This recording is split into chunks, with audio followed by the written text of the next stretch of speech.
বলিউড অভিনেত্রী শ্রদ্ধা কাপুরের বিয়ে নিয়ে জোর আলোচনা শুরু হয়েছে ইন্ডাস্ট্রিতে। চিত্রনাট্যকার রাহুল মোদির সঙ্গে তার সম্পর্ক দীর্ঘদিন ধরেই বলিপাড়ার ওপেন সিক্রেট।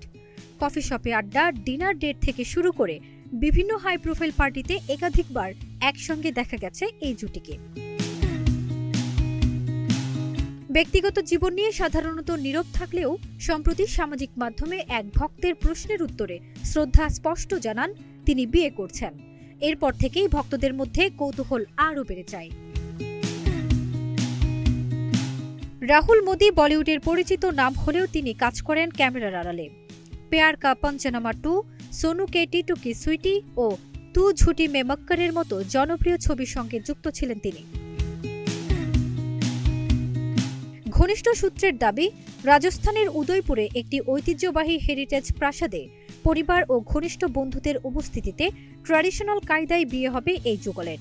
যদিও এখনও আনুষ্ঠানিক ঘোষণা আসেনি, প্রস্তুতি নাকি শুরু হয়ে গেছে। তবে ভারতের প্রধানমন্ত্রী নরেন্দ্র মোদীর সাথে রাহুল মোদির কোনো রক্তের বা আত্মীয়তার কোনো সম্পর্ক নেই বলে জানা গেছে। শুধুমাত্র গোত্র বা উপাধিতেই মিল রয়েছে। ফারজানা নিকিতা, নাগরিক প্রতিদিন।